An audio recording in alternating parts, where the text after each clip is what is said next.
We learned from the White House last hour that the 25% tariffs on steel and aluminum would potentially be on top of those threatened blanket tariffs, meaning metal tariffs could total 50%.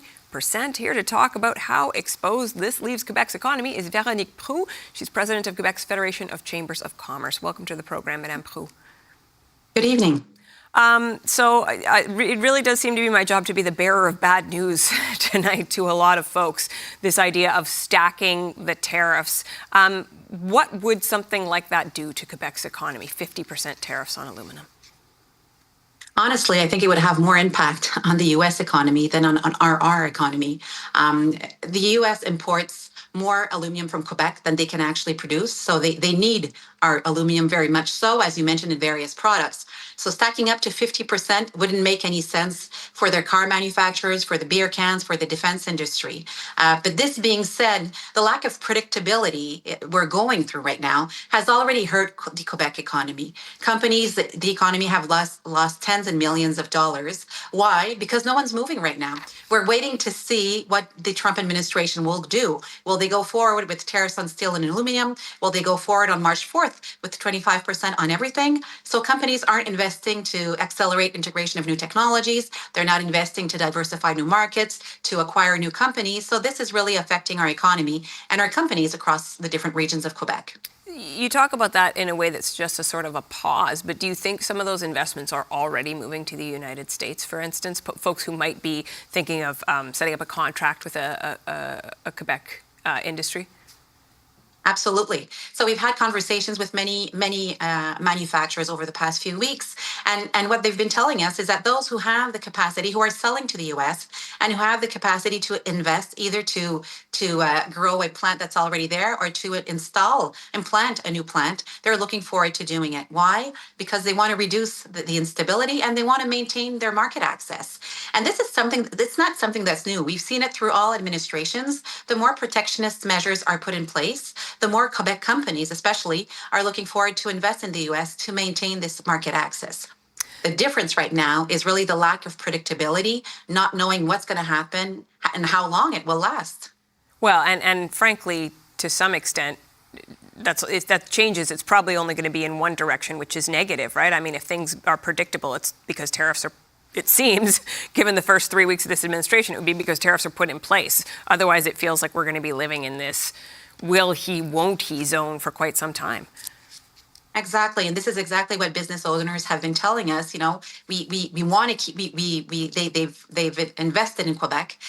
They're in different regions. They offer good paying jobs to various employees, and they would prefer to keep their operations here. But for many, it's not an option. It's not an option because they won't be able to survive with all the uncertainty that's taking place right now. So they're looking forward either to accelerate investment projects that were already planned. I was speaking to a company in Saguenay-Lac-Saint-Jean that will be the most affected because there are a lot. Rio Tinto is well implanted in that region. We have a lot of processors, and these are companies that are looking to go forward with their U.S. investments. And this is what the Trump administration was looking forward to. So on one hand, we're not investing in Quebec; we're putting on pause our projects, and on the other side, we're looking to invest directly in the U.S. to be able to continue to do business. The United Steelworkers Union in Quebec has called on the federal government to take immediate and vigorous retaliatory action, is the quote. What do you think is the best response right now? This is a really tough question because the exporters that will be affected by the tariffs, by the U.S. Tariffs, want Canada to retaliate, and we do need to have an answer, and we do need to respond. But if we go back to the first Trump administration, the tariffs that were put in place on imports on U.S. Aluminum and steel imports really hurt our economy and our SMEs because a lot of these companies, doesn't matter what sector they are in, doors and windows, auto sector, aerospace, they import from the U.S. They don't necessarily have other suppliers, and they're the ones that are hit with the 25% tariff, and they don't necessarily have the market or the capacity to absorb it. So getting into a tariff war, nobody wins. This being said, when the tariffs were first announced initially, the Canadian government came out with a list of counter tariffs that would apply on certain products, orange juice, bourbon, many other products.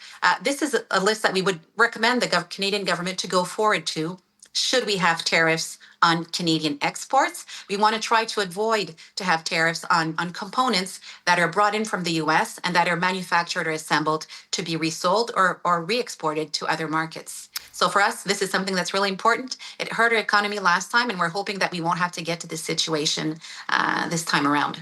I wonder, though, when you look at the bigger picture, I mean, I can completely understand why you'd prefer that we put tariffs on orange juice rather than something that affects businesses that are already affected. But is it also possible that that kind of suffering, I suppose, is necessary for the Americans to feel more pain?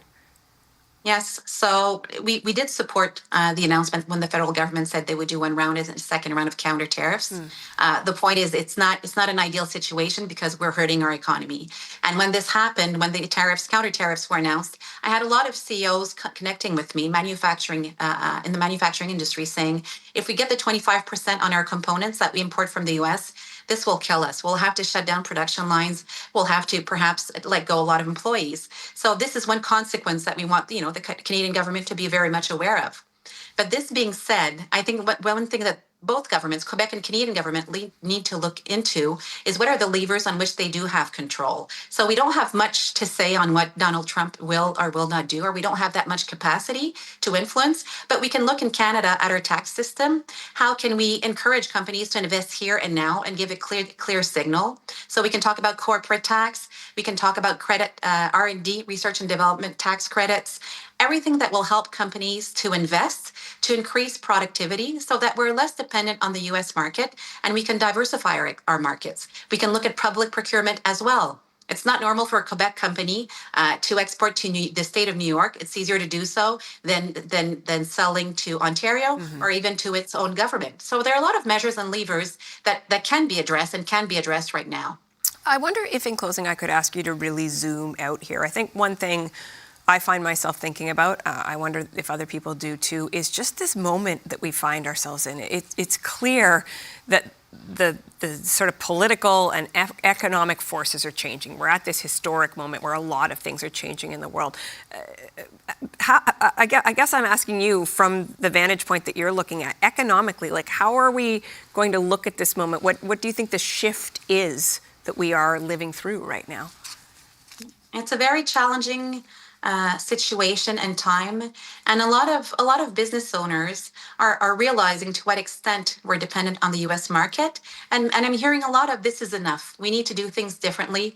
We need to review our business models. We need to review our public policies so that we're less dependent on the U.S. market, so that we can focus on our internal market, increase our productivity, reach out to new markets. We can't go back to this situation. And I hope that what we're going through, this crisis we're going through, will really push our companies and our government as well to do things differently and to look to transform our economy so that we can ensure the growth and the well-being in the long term. Madame Proulx, merci beaucoup. Thank you very much for your time today. My pleasure. Thank you for having me.